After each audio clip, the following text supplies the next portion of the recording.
Welcome to the show, Brain Health Unchaining Your Pain. I am so excited to talk to the wonderful Dr. Jenny Goodman, who joins me on the show today. Welcome to the show, Jenny. Thank you very much for having me.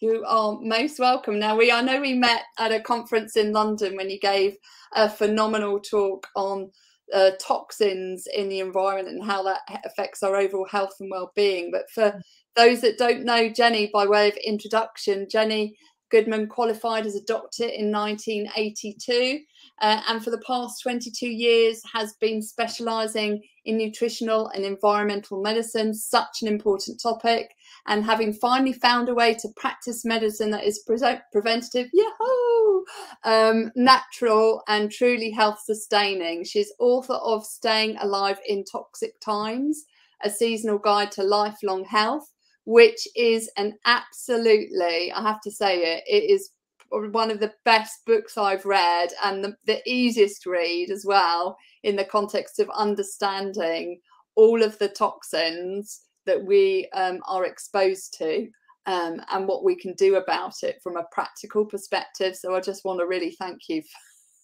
for taking the time to take what can be sometimes perceived as incredibly complex and making it very simple for people to understand. And I do encourage people to get that book. So let's go with the show. Before we start, Jenny, I'd love to know what you are passionate about in life right now.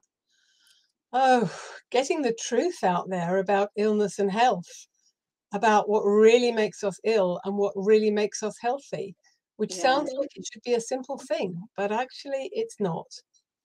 Yeah, and I think that's such an important thing to happen because we are now in the 21st century.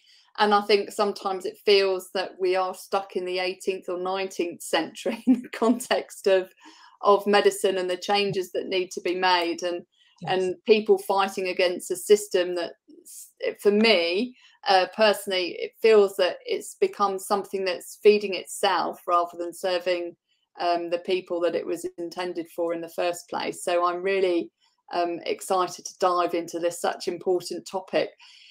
Given we're going to be talking about the truth, what for you is optimal brain health in the context of your life's journey? And I know you've been on a phenomenal one.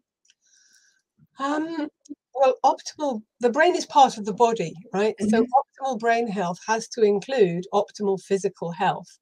So that means, having all the nutrients you need and being uncontaminated by all the pollutants we're surrounded by, which is, a difficult call. It's very hard to achieve that. And obviously it means, being surrounded by love, by good people, by countryside, at least some of the time, and being in touch with the spiritual dimension of life as well, of course, and being free to think and express your thoughts. Yeah, I love you mentioned that because you really touched on all the 4 quadrants of well-being that I like to talk about, which is optimizing your emotional well-being is the emotions that often run you. Optimize your physical well-being, optimize your mental well-being, which is how you're thinking and have you got that clarity of thought, and also your spiritual well-being, which I think we often forget about, don't we, in the context of getting the best out of ourselves as a human being. And also getting the best out of the engine of life, which is in essence our brain.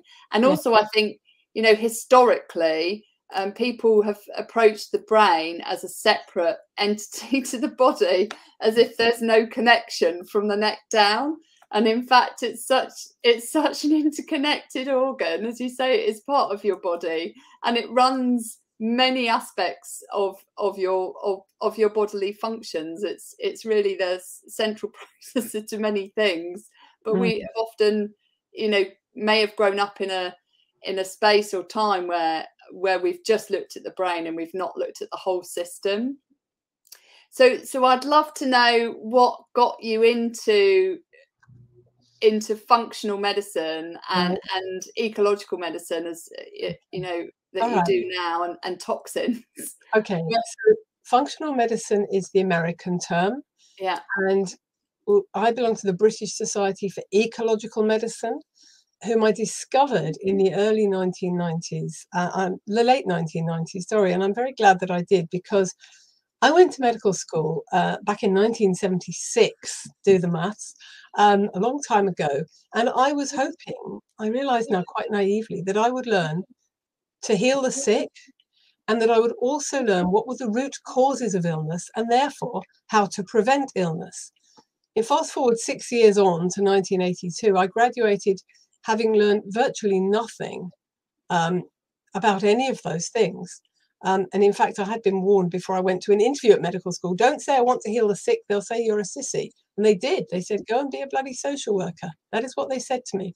Wow. However, they offered me a place and I went somewhere else. So the thing is, I was deeply disillusioned on many levels with orthodox medicine, mostly not only because it was failing and sometimes making people worse, but because of the questions it wasn't asking. Yeah. And it's in that space now, isn't it? It's continuing. It's in that space, yeah. 40 years on, it hasn't changed. Yeah. One example that I've quoted it before because it sticks in my mind is 1980. I was doing pediatrics. And pediatrics then, and much more so now, largely meant children with cancer, which is a complete tragedy. It was just beginning in the early 80s. And now there are children's hospices, which didn't exist in those days. And I asked the pediatrics professor, I was in Leeds, right? And at Leeds University, we were getting all these children from Carlisle Hospital, who in turn had come from the area around the village of Seascale, where there was a nuclear power plant, now called Sellafield, then called Windscale. When it came out how many children were getting sick, they changed the name, which didn't really help the kids. And I said to him, sir, are these children suffering from radiation poisoning? I know the diagnosis is leukemia.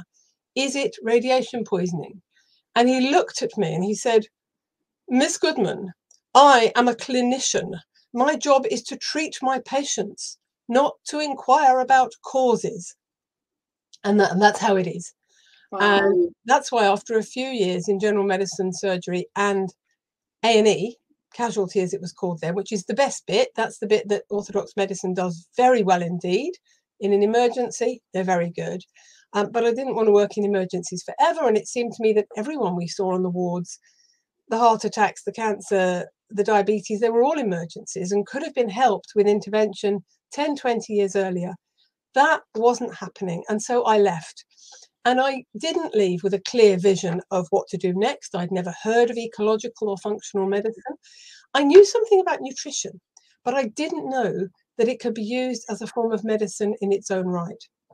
So after some years in the wilderness, I say in the wilderness, but I was teaching, I was lecturing in medical sciences at colleges of alternative medicine. So I was teaching the trainee herbalists, osteopaths, acupuncturists, homeopaths, and so on, because all those people have to know anatomy and physiology. Mm-hmm. So I was lecturing to them, and they kept saying, oh, come on, join us, be a herbalist, be an osteopath, whatever. And my heart was still with the science, because the basic science was all true.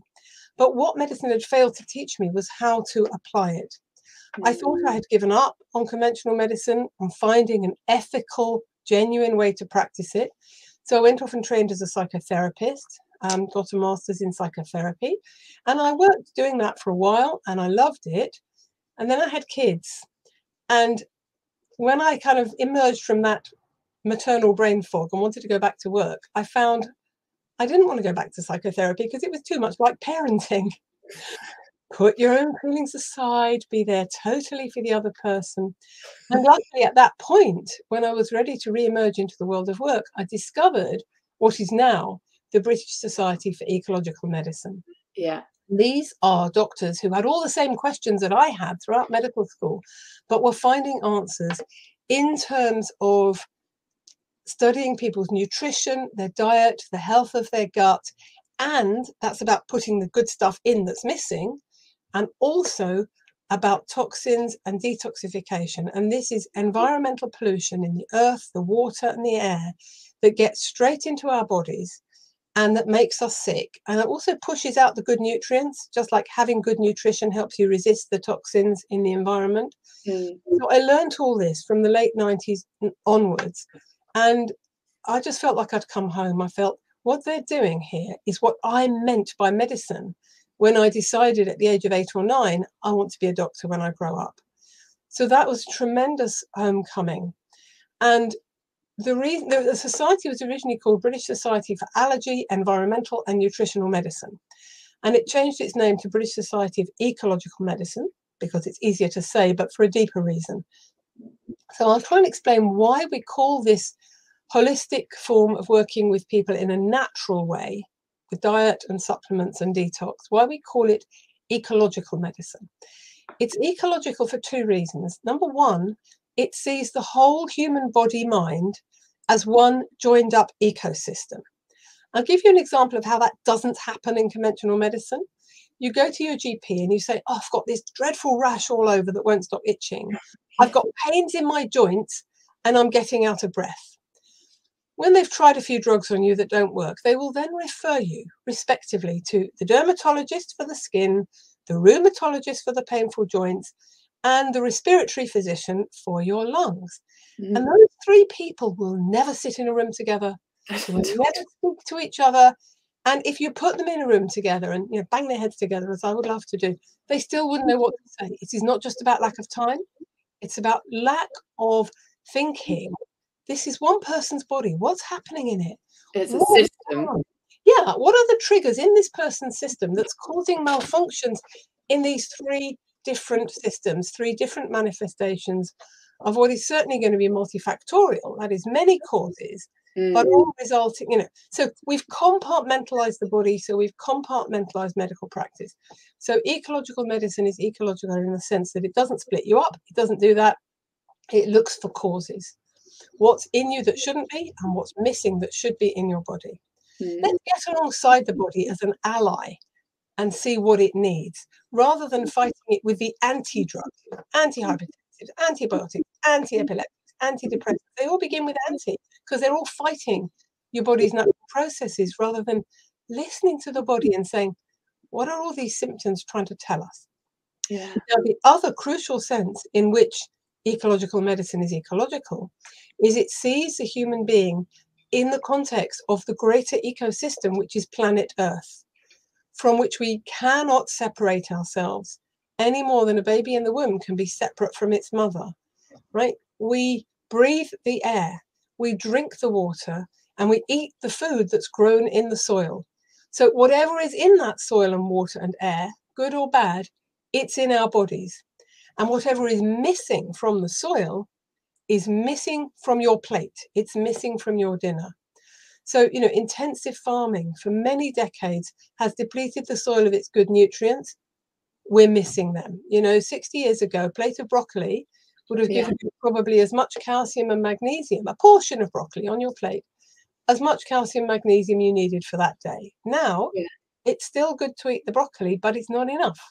I find that amazing that it's such a short period of time that we've really had such an, I don't think people really realise that it's such a detrimental impact on the quality of the food that we consume. That's what, 60 years? Since 1945. 60 years. It's since the end of the Second World War. Yes. There was some understandable fear about food insecurity, and we have to be self-sufficient, which we're not actually. It didn't work. But the method they chose was to do away with the organic growing methods that have been used for literally 10,000 years and start using intensive chemical fertilizers, which means you can get 3 or 4 crops out of one field in a year rather than one. You stop letting it lie fallow. You stop digging the stubble back into the earth, which was a brilliant thing to do because different crops absorb different minerals from the soil. And if you plow them back, you've still got those minerals in there. You no longer have the cows and sheep and pigs flopping around on the fields naturally fertilizing the soil. They're separate, being fed soya and other junk.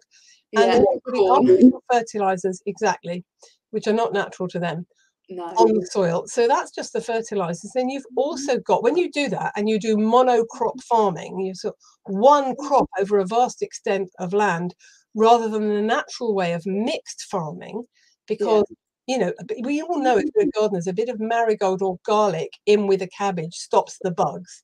So mixed farms were naturally more sustainable.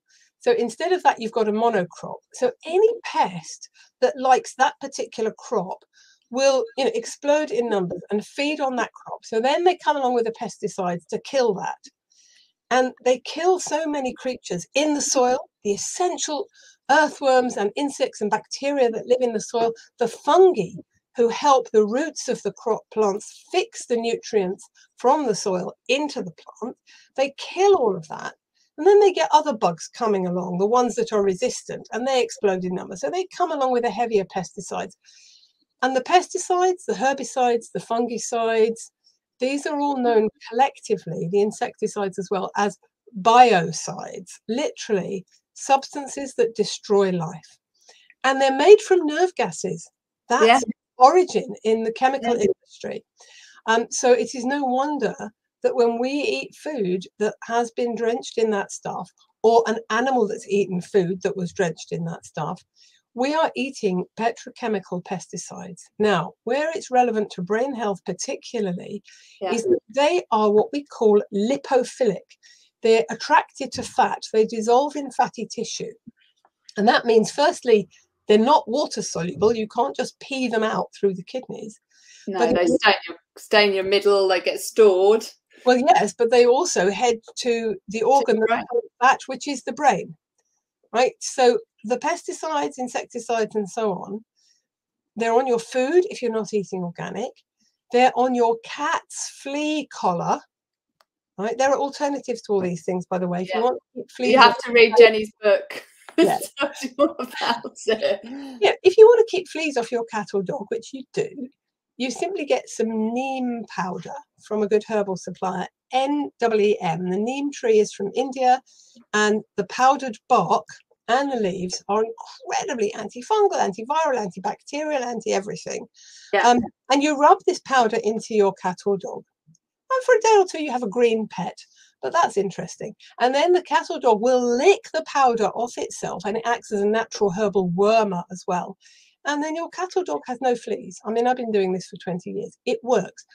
Well, what the vet will say to you is, oh, the flea collar won't do you any harm. But actually, it's impregnated with insecticides. And it's very hard to kill an insect. They're very strong. They damage our reproductive systems. They damage our endocrine systems, meaning they mess with our hormones. And they damage our brains. One patient said to me that they don't have a flea collar, but the vet every 6 months puts some drops between the cat's shoulder blades. Those drops are insecticide. And my patient said to the vet, how soon can my toddler pet the cat? And he said, oh, after 48 hours. And then she said, and how long will this be keeping fleas off my cat? And he said, oh, 3 to 6 months. Now, can you see the illogic in that? Either the insecticide's still there and working, or it isn't. And if it's still killing fleas, it's still endangering children. Now, that's just one tiny example of things we take for granted. You know, I mean, people have to have sometimes wasps' nest sprayed, or ants, you know, coated with ant powder, or they've had an infestation of mice in their house. So for all these reasons, we use these insecticides, and people spray weed killer on their garden. Most of these chemicals, although you can buy them in your local hardware shop, most of them have been identified by the World Health Organization as probable or actual carcinogens, right? They mess with your DNA and they're responsible for cancer. Okay, so if you see the film Dark Waters, which is 2018, 2019, about chemicals released by DuPont, I think it was, and all the people in the area getting dreadfully sick with all sorts of cancers. That's the tip of the iceberg. Erin Brockovich was an earlier film equally based on a very true episode. So, you know, we see the effects of these toxins in the extreme form in situations like that, or the Bhopal disaster, or Agent Orange in Vietnam. But what we're more concerned with in the West is the drip, drip, drip of tiny amounts of toxicity, but tiny, but every day. And there are so many things you can do to actually save yourself from this and protect your brain from these toxins, which most of which are fat soluble, and they will get into your brain. What is it that people can typically experience from a symptom expression perspective, you know, from the pesticides that you've mentioned? And well, because I think so many people don't realise that at the root cause of some of their potentially skin conditions or their brain fog could be, you know, Yeah, so almost all of these chemicals in the short term can induce headaches and brain fog. I mentioned one person in the book whose migraines I actually cured simply by getting her to throw out the air freshener, but it's not Which is amazing. It's not usually as simple as that to treat migraine headaches. Yeah. But yeah, headaches and brain fog and not being able to think clearly are classic symptoms of chemical poisoning. But also, you know, we have our epidemics of neurodevelopmental disorders in children. Right? We have ADHD, attention deficit and hyperactivity disorder. We have autism, the whole spectrum of autistic disorder. We have dyslexia, dyspraxia, dyscalculia as well. All these kids who are struggling in the classroom, which, you know, when I was a kid, it virtually didn't exist. It was very, very rare.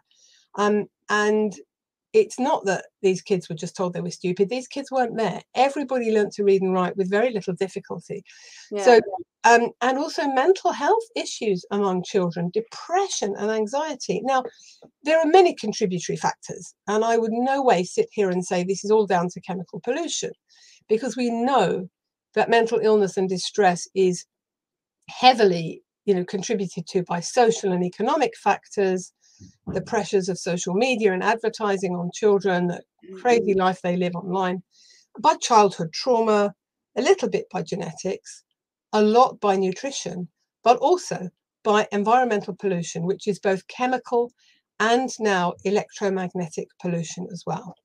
But I'll start with the hardest bits to tackle, and then I'll go on to the easier bits to tackle. I'd love that if you would mind. Okay, so air pollution. There was a report in the Lancet Neurology back in 2014, linking all these childhood neurodevelopmental disorders with chemicals that children are exposed to, like mercury, lead, arsenic, PCBs, toluene, fluoride, chlorpyrifos, which is a particularly nasty insecticide, tetrachloroethylene and tetrachloroethane. These are dry cleaning chemicals. Don't use a dry cleaners, but if you have to, do it in the summer. And when you bring the clothes back, hang them out on the line, rain or shine, for at least a few days, so that those chemicals have outgassed into the atmosphere and they're not in your wardrobe in your bedroom.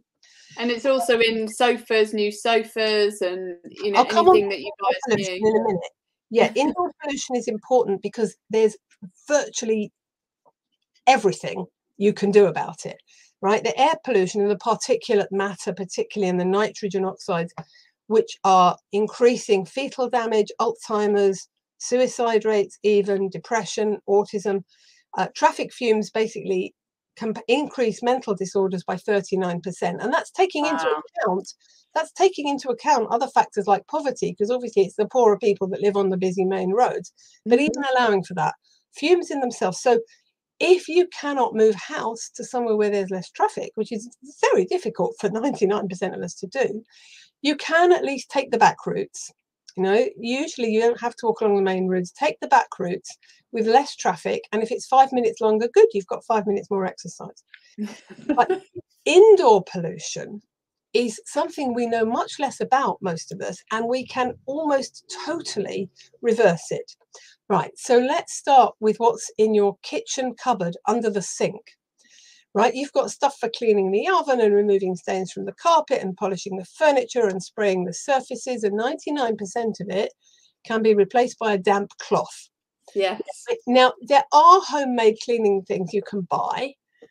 You can make them, or you can buy them at a good health food shop, not the kind of chain that only sells its own products, but a proper whole food shop. You know, I did try cleaning my windows with vinegar instead. It got them very clean, but you know what? My house smelled like a fish and chip shop. So actually, again, for the windows, all you need is water and a tiny bit of a safe washing up liquid like Ecological. Yeah, a tiny bit, much less than you'd think. You can wash the windows, you can clean your work surfaces. You don't need antibacterial sprays. You really don't need that stuff. You know, and if you want to put bleach down the toilet, then keep your distance, don't inhale, do it once or twice a week and keep the window open. And that's it, you know. So we don't actually need all these nasty chemicals. And then if you go upstairs and look, by the way, in the kitchen cupboard, look closely at those cans before you throw them out, because most of them have the skull and crossbones on. And the people who manufacture these things get very sick. Okay, so moving on to upstairs in your bathroom cabinets. Okay, ladies, there's a lot of stuff in there that's not good for you. Like there's moisturizer and there's makeup and there's deodorant and there's perfume and there's hair dye and there's hair straighteners and there's shampoo. All the stuff that you put on your body, you need to know goes into your body. The skin, as you mentioned in our conversation before, Ruth, the skin is the largest organ of the body. It's a huge absorptive surface. Now, it doesn't really absorb water. It takes an awful lot of immersion to get water on, but it does absorb fat-soluble chemicals. And it talks to your brain as well. I think, you know, it's the third, or it's often called the third brain, isn't it? So because it's very well connected to your brain and also to obviously other parts of your body as well. Indeed, absolutely. And you really, I mean, what people say is you really shouldn't put anything on your skin that you wouldn't put in your mouth. So here's the perfect moisturizer: organic coconut oil. Organic coconut oil. And, you know, you can use essential oils as perfume. You know, if you want to smell beautiful, you can get organic essential oils, tiny glass bottles, and it should be glass, not plastic, because plasticizers are just as toxic as pesticides. They're estrogen mimics implicated in our epidemic of breast cancer. So little glass bottles with essential oils like lavender, jasmine, rose, orange flower, all of these, they're wonderful smells. And no, they don't last all day. Anything that lasts all day, you should be wary of, because it means your natural skin enzymes are not able to biodegrade it. It means it's a petrochemical. Now, a couple of hundred years ago, perfume was flower essences. That's what the essential oils are. They're just crushed flowers, really. Cold pressed, completely naturally extracted. Any perfume you buy in a chemist or a supermarket is petrochemical, as are most medical drugs these days. And that means essentially it's toxic.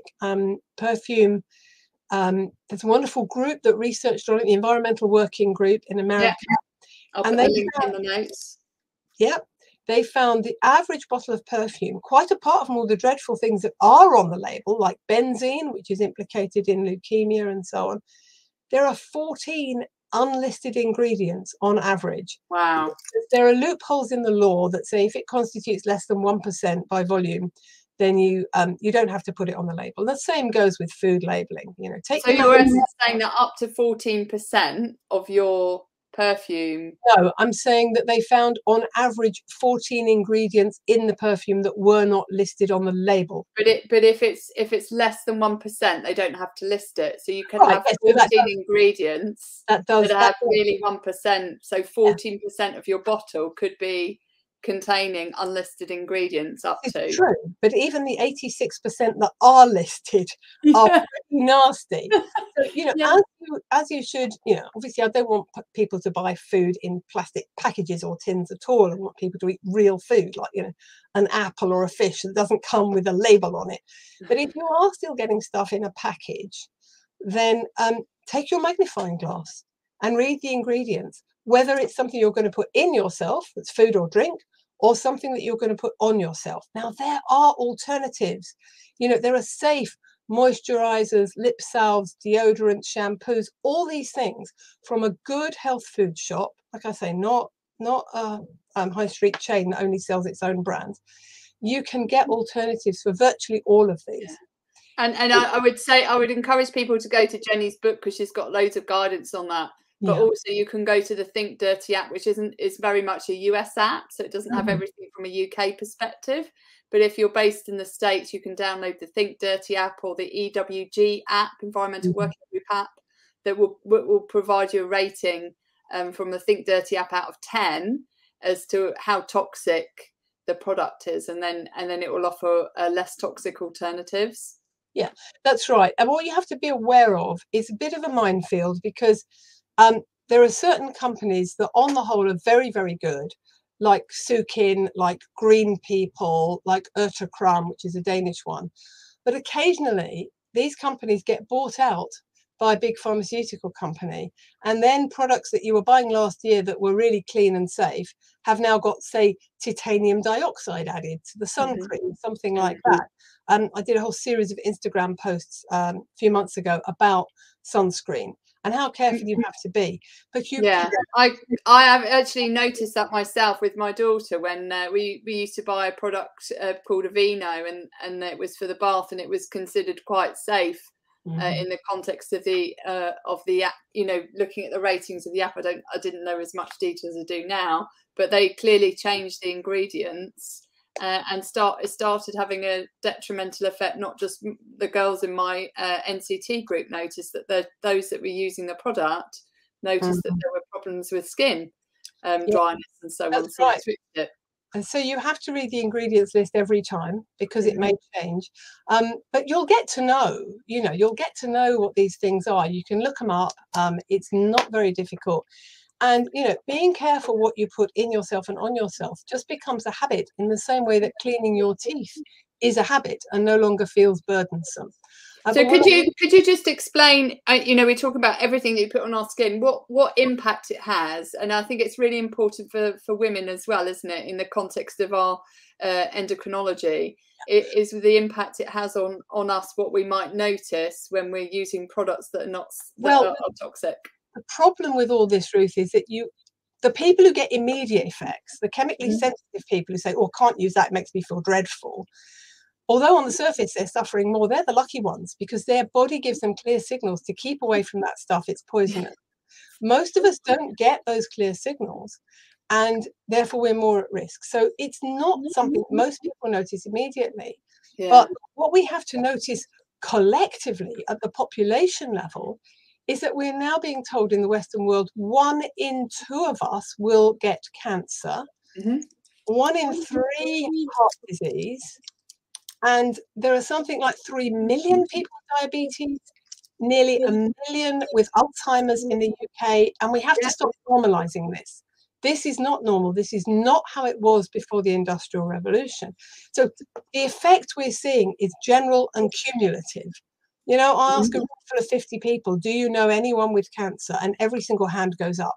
Now, if you'd asked that question 100 years ago, maybe 3 or 4 hands, if that. So these are the real pandemics. This is what we're seeing. And this has been indisputably linked with the chemicals that we are putting in ourselves and on ourselves. Right? So, and it's because we're dealing with a cocktail. You can't do a straight line and say this particular chemical causes this particular disease. I mean, you can occasionally, but mostly we're talking about a cocktail effect. Yeah. So, there's synthetic toxic chemicals in your makeup or in your laundry powder. When you can get Ecova laundry powder, which is completely safe. You can get safe stuff from Ecova for the dishwasher. You can use Ecova washing up liquid, and you can use about 1/4 of the amount that you think you need. You can make all these changes. And if everyone does that, we will see the rates of chronic disease go down. But everyone is exposed to a cocktail. So there's all those personal things. There's the insecticides and the fungicides and so on in your food if you're not eating organic. And remember, organic isn't some weird special kind of food. Organic is what our great-great-grandparents ate and what everyone before them for 1 million generations ate. It's simply food that hasn't been sprayed with pesticides, or an animal that hasn't been dosed on antibiotics because it's living in such cruel conditions, its immune system gets stressed and therefore it gets infections and so on in a cascade, and animals that haven't been fed on artificial hormones. Right? So, eating organic, eating organic is the first and simplest thing to do. It's quite difficult though, isn't it, in the context of cost for some people? I want to say something about that. It depends how much you eat. So somebody who's eating chicken, say 5 times a week, and they're eating battery chicken that's cruelly farmed and incredibly bad for you. If they change to eating free-range organic chicken, no, they can't eat it 5 times a week, but they can eat it once or twice a week, which is all we need. So make sure your meat is organic and eat a bit less of it, and then it comes to the same price or less. Secondly, it's a campaigning issue. Write to your MP and ask, why is the government subsidizing the huge agri-chemical farm businesses that are carpeting our countryside with these identical pesticide-drenched crops, rather than subsidizing the small human-scale organic mixed farms, the family farms, which make everyone so much healthier? And thirdly, about organic being more expensive, It is a question about priorities, because in the 1950s and 60s, we spent 33% of our total income on food. That has now gone down to about 8%, because we've got, that's a big shift. Yeah, we've got our priorities wrong. I mean, I literally have a patient that sat in the consulting room with me and said, look, I cannot afford all this organic food. Oh, by the way, can I reschedule our next consultation because we're going to Barbados for a month? Do you hear that? Do you hear that people have the money to go to Barbados, where they'll get lots of vitamin D? That'll be very good in the sunshine. But they haven't got the money to eat organic. So it's totally about prioritizing. Yeah. I want to go back to indoor pollution. It's not just personal care products that we need to change and can change. And it's not just the things under the sink. It is the soft furnishings. And again, there are solutions to this. So let's start with what you're sleeping on. Your mattresses, your duvets, your duvet covers, and your pillows. Conventional mattresses and pillows are synthetic fabric, and they are impregnated with all sorts of chemicals. They're chemical in themselves, and they're impregnated because artificial fabrics are not naturally fire resistant in the way that wool and cotton and natural materials are. They, by law, have to add to them fire retardants, flame retardants, and these are polybrominated biphenyls, PBBs, which have replaced the polychlorinated biphenyls. And this is what happens. They discover something's toxic, and after years and years of campaigning, they say, okay, we've withdrawn it, we've replaced it with something safer. 20 years on, that safer thing turns out not to be safer at all, to be just as carcinogenic. You know, I had one person that bought a new mattress in January, and by March was in hospital with kidney failure. Oh my goodness. Her partner sleeping on the same mattress was absolutely fine, because we're all genetically different. Yeah. The capacity of our liver enzymes to detox these things is immensely different. And the people who get most sick, most obviously, first of all, whom I call the canary people, are the people who happen to be biochemically made in such a way that they really can't process these toxins at all. And some people can. Nobody can ultimately, but some of us can up to a point. So mattresses, I would strongly recommend, whatever it costs, getting an organic mattress. And again, I recommend in the book where you can get them, there's the Natural Mat company, and there's Abaca. And increasingly, it's possible to buy organic mattresses. Green Fibers in Totnes do them as well. And the same with a pillow. Excuse me. The same with pillows. Get an organic pillow. Duvets, pillowcases. And that's the most important thing. And if that's all you do, you've done a lot, because you spend 8 hours of your 24 hours in bed, and you don't want to be lying on something that's giving out toxic fumes. Again, some people will get an immediate reaction, like the patient I mentioned, and some people will get nothing at all, but 10 years later, they've got cancer. And you can't see the explanation, because it's the mattress and the non-organic food and the water. A whole host of things that all stack, like you say, the cocktail effect. It's always a cocktail effect. Now, other furnishings like sofas and carpets and cushions and curtains, those sorts of things, much harder to get them organic, but quite easy to get them secondhand. You get them secondhand, they have already in their first 6 months outgassed most of the toxic chemicals which are in them. And also, if you're buying those soft furnishings, do it in the spring, do it in April, so you've got 6 months to come where you can have the windows open, and any substances that are outgassing from that sofa or that carpet can go out of the window.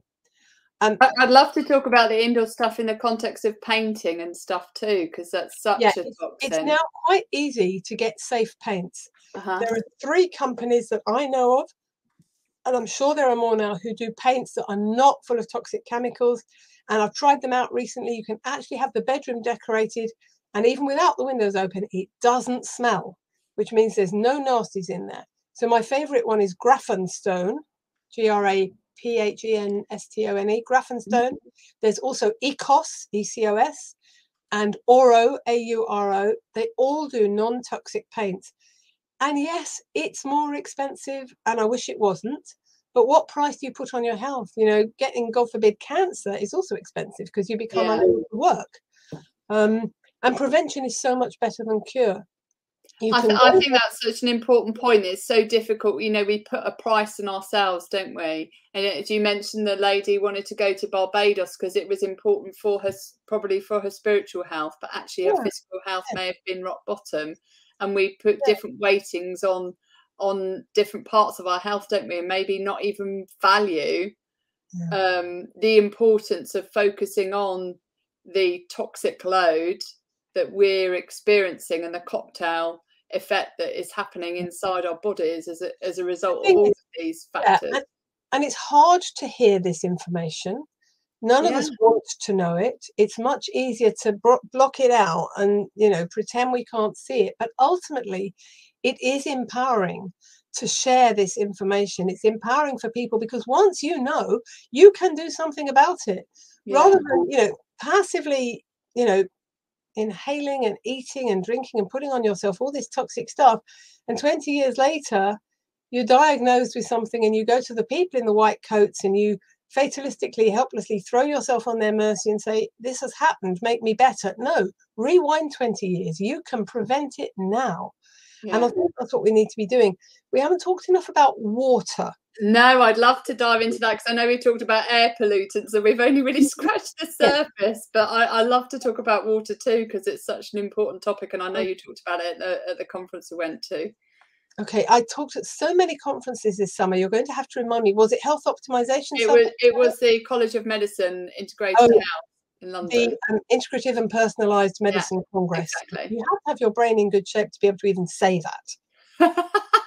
Integrative and Personalised Medicine Congress. Yeah. So I gave a talk called It's Environ-Mental. And that was obviously more depth than this can be, but that's essentially what we're talking about.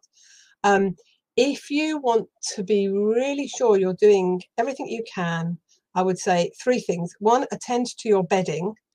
2, eat organic and free range if you're eating animals, you know, so that means free range chicken, pork, beef, lamb, and so on.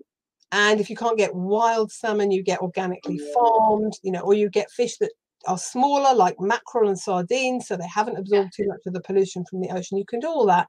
But then there's what's coming out of your tap. Now, the water companies do a good job of making sure there's no bacterial contamination in there. So you don't have to boil your water in this country. From the microbiological point of view, you're safe to drink it. But they don't really have procedures for taking out pesticides and fertilizers, which have inevitably run off the land from non-organic farms and got into the water table. They don't really have procedures for taking out the hormones. Now, why should there be hormones in the water table? Well, all the women on the pill and all the women on HRT, hormone replacement therapy, are peeing out those hormones in their urine, and they find their way into the system, sewage system and the water table and the reservoirs, and eventually into the tap water, because I don't believe there's any system for taking the hormones out. And it's not just hormones, it's animals. Now, when the animal hormones that end up. When we were in the EU, it was illegal to put hormones into animals, to inject them artificially. Now we're not in the EU, and we're actually importing more and more of our meat from America, where the regulation is very lax and it is perfectly legal to inject these synthetic hormones. And it makes animals grow fatter and faster. And it's strongly linked with cancers of the reproductive system. So that the breast, the ovary, the endometrium, which is the lining of the womb, and the testis and the prostate in men. Right, so it's really important that your meat be free range and organic. But coming back to the water, anything that we pee out, we being humans or animals, gets into the water, and that includes antibiotics. If your farm animals are not organic, then they can be dosed with antibiotics, and they do this. Now they say, I've had debates with them when I spoke at Groundswell, the Regenerative Agriculture Festival last year. And there is a debate, and farmers are defending the antibiotics, saying it's just a tiny dose and it doesn't get into the meat.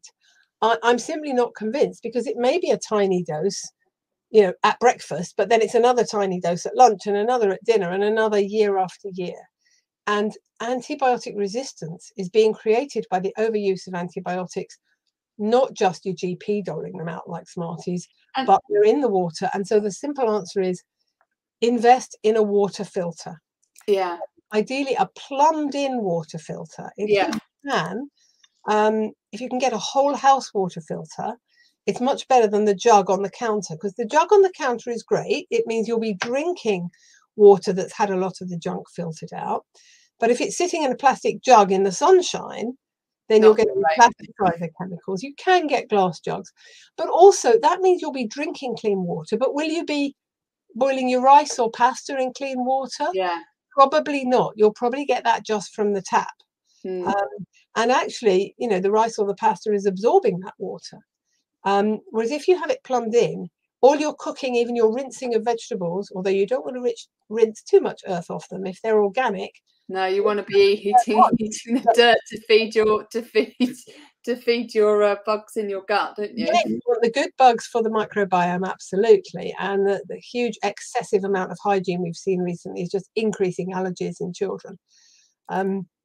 Yeah, so you want a plumbed-in water filter for the whole house, ideally, so you're also not bathing in not only the heavy metals that they don't take out, in addition to what I've mentioned, Yeah, chlorine that they put in to kill the bugs and then don't take out again. So, you know, everyone's tap water smells a bit like a swimming pool. it does. Yeah, I agree. And in certain parts of the country, they are putting artificial fluoride into the water. Yeah, now, I think that's in Birmingham, isn't it? They've been doing a in trial. Birmingham, West Midlands, since 1964. Now, Wow. I see children from all over the UK and Europe, and I see a disproportionate number from Birmingham and the West Midlands. When you measure the fluoride in their urine, it's sky high, and it's messed with their brain, their bone, their thyroid, kidneys. You know, it's dangerous stuff, fluoride. It's known to be toxic. And 40 years ago, it's a waste product, I should explain. It's a waste product, a toxic byproduct of the phosphate fertilizer industry. And they have a waste disposal problem. And 40 years ago, they were forbidden to release it from factory chimneys because it was toxic. And now somehow they've persuaded the American Dental Association and now the British Dental Association to back up putting it in the water, supposedly to help children's teeth. No, and I'm really confused about this because of the evidence surrounding the benefit of putting it in versus the evidence surrounding the impact of putting it in. At, a book called now it's a book about fluoride by Dr. Paul Connett. See if I can grab it off the shelf. Okay, if you look up Dr. Paul Connett, it's a book that pulls all the references together about fluoride. There's Fluoride Alert in the UK. Basically, it does change the teeth and the bones. It certainly makes them harder and more dense and may have a very temporary effect on reducing tooth decay. But if you have too much of it, you get dental fluorosis. Yeah. And in chapter 5 of my book, I give the references that show that although fluoride makes the bones more dense, it also makes them more liable to fracture. Liable to fracture. So it's partly what's behind our epidemic of osteoporosis. It changes the architecture of the bone, makes it harder but more brittle. And, you know, for millions of years, we managed to keep our bones healthy into old age and our teeth without adding fluoride to the water. Now, if you compare the rate of dental decay declining, and it has been declining since the 60s, in every country in Europe, including Britain, and you compare it with all the states of America that have fluoride in the water, you find it's exactly the same. Tooth decay is declining because we visit the dentist more often. We know about brushing our teeth. We know about not going to bed sucking something sweet, which kids used to do. So dental decay is declining, but it's not declining because of fluoride, because it's exactly the same. Declining because of education. Yeah, and it's the same whether you add fluoride to the water or not. Now, so I don't think it's good for children's teeth at all. But even if it were, you have to weigh that against damage to the brain, and damage to the rest of your organs as well. The kidneys, all of it. Yeah. I'd love to. So I know we're kind of running out of time, but I love to talk about, you know, the power of the people, because you've been so kind to express, you know, what we need to look out for, the impact it can have, and what steps we can take. But, you know, I feel I feel there's a big issue here that people are not aware of the things that are harming them, and by educating people, which hopefully this podcast will do for so many, is we are empowering people to make better decisions. But And I wonder, I mean, we've all got the power to choose, haven't we? So people can choose to listen to what you've said or not, and that's ultimately, we have to accept the consequences, which is part of life. But I just wonder, how can we the people bring this to attention and instigate changes that are so necessary at a government level, at an industry level, at informing people what they're consuming level, because the information that we're given, you know, in the supermarkets by government, can be so misleading for people, and people have to trust someone, don't they? That they are informing them with the right information that is scientifically underpinned. And so many cases historically, you know, the cases around sugar, smoking, you know, historically was perceived to be okay in the past.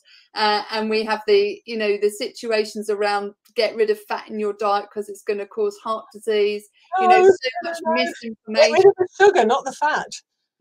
Yes, exactly. That has led to such catastrophic consequences on a population level, because people have listened to misinformed scientists. I think you need to check who's paying the scientist. You really do, because more and more of them are being bought by the big corporations like big food, big ag, big tech, big pharma, which have huge profits to make, including the chemical industry. You know, and if somebody says this stuff is safe, it's not toxic, I'm afraid we have to look at who's paying them, and also look up the information that is there in the peer-reviewed literature about the dangers of all these things. See, all of this, everything I've been saying, is in the peer-reviewed scientific medical literature, but it never trickles down to the level of the GP or the hospital consultant in the clinic. And I'm not quite sure why that is, but I would say that we have huge power as consumers. I mean, we haven't talked about toxic pesticides and other chemicals in clothes. That's a whole nother issue that I'll be speaking about on Sunday at Sustainable Fashion Week in Bristol. But in the preparation for that, I had a great conversation with William Lana, who runs Green Fibres in Totnes. And at the front of his little brochure, which is all about safe fabrics, clean fabrics, he says, what we buy will be produced, and what we don't won't. You know, if we stop buying the toxic hair dye as women and let our hair go grey or white, as it does when we get older, if we stop buying all these nasty chemical cosmetics and perfumes, knowing that there are plenty of safe alternatives, which I list in the book, and we start buying the healthy organic food, the market will shift. You know, it will shift. If we buy the same way as the straws shifted, isn't it? We look at plastic straws, suddenly people became very conscious. Obviously, there was a lot of work in the background around that, but now people are much more focused on paper-based straws. I know that's a very fairly weak comparison, but it felt like that the change happened very quickly, because it suddenly became unacceptable for anybody to be purchasing plastic straws because of the harm. Exactly. And that's a very good example of where consumer power makes a difference. I mean, look, boycotting South African fruit helped bring down apartheid. You know, these boycotts really do make a difference, you know. So we can do that. We can find out what's safe and what isn't, buy the safe stuff and boycott the harmful stuff. And of course, you know, good nutrition is at the root of all this. And in my book, I talk about what vitamins and minerals we need, what good fats we need as well, what bad fats to avoid, how to cut out the sugar, eat your greens, really basic stuff, how to avoid artificial additives because they're not really food. No, and they're pro-inflammatory as well. They actually feed the bad bugs in your gut, so it's not very helpful in any shape or form. You know, we're at the turn of the season now. It's kind of the end of summer, beginning of autumn. So I would say the first 4 chapters of my book are winter, spring, summer, and autumn, and how to live and eat differently at different times of the year. And of course, if you're eating right and your nutrient levels are tip top, you are less affected by the pollution as well. So, you know, it's good stuff in, bad stuff out, really. Yeah, no, and I really applaud you for producing this, because, you know, and I just want to make mention to it, is obviously our wonderful new King Charles III is a big advocate of everything you've talked about in terms of ecological farming, ecological medicine, and the focus that we need to take on an integrated or functional or ecological perspective, where we look at what we're doing. And I'm excited that we are at a turning point, hopefully, where people, you know, will start waking up to the need that change has to happen, because we are collectively, because of what we buy keeps being produced, are making the population sick. Yeah, and we have the power to learn and inform ourselves, you know, and periodically we'll want to sort of block it all out and put our head in the sand, but that's understandable. But then we have to get our head out the sand and say, you know what, we can make a difference. We really can. We really can. To our own health and to everyone else's. Yeah, Jenny, what one piece of advice would you give to anybody who, given this show's all about brain health and unchaining their pain, and we can have pain in so many different parts of our body, what one piece of advice would you give to anyone who feels that they are struggling as a result of toxic load on their system? Okay.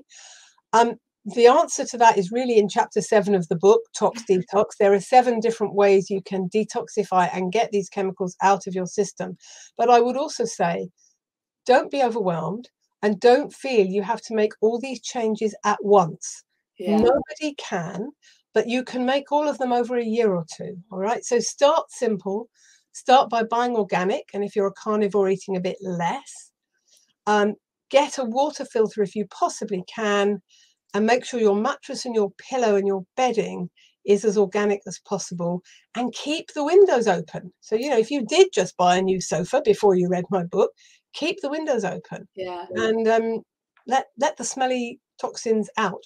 And one tip, if you're talking to health professionals, because they get very cynical when you say the word toxins, if you say it in Greek, they listen. And the Greek is xenobiotics. It begins with an X. Xeno, because xeno is the Greek for alien or foreign. Xenobiotics are substances that are alien to our human biochemistry.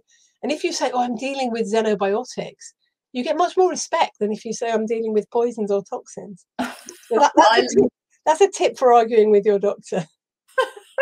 I love that. And obviously you can tell them to go and purchase Jenny's book and read all of or direct them to the wonderful references that Jenny has in there, and with regards to all of the toxins or the xenobiotics that we are exposed to and what we can do about it. Jenny, it has been an absolutely fascinating conversation. Thank you so much for sharing your wisdom on this topic. And before we go, how can people get hold of you to find out more about what you do? Right, in order to write more books like this, I have retired from clinical practice, so I'm not seeing patients. But the good news is I'm not the only one doing ecological medicine. I have a vast number of excellent colleagues, and if people want to see a practitioner, they can just drop me an email and I will send them my list of practitioners that I can confidently recommend. If they send me just half a dozen lines maximum about their condition, I can say, and this is the doctor or the nutritionist or naturopath or herbalist who'll be best for you. And most of them you can find through the British Society for Ecological Medicine. Yeah, which I've joined, by the way. Thank you for the council, because it's such a fantastic source of information. And you will meet kindred spirits there. And on page 333 of the book, there's a list of resources. It's just lucky that it's a memorable number. Page 333 has a list of organizations through whom you can find a practitioner, because many nutritional therapists and naturopaths and herbalists know all this stuff as well. It's not just those of us doctors who've studied ecological medicine. And we're working more and more closely together with them. Thank you so much. Do make sure you reach out to Jenny, do connect with her on her website. which is drjennygoodman.com, or you can find her on Instagram, Dr._Jenny_Goodman, where she posts loads of fantastic information about how you can help yourself and stay alive in toxic times. Jenny, thank you so much. I look forward to continuing our connection, our chat, and working with you and helping you share the message and spread the message and help people get well. It's been a pleasure.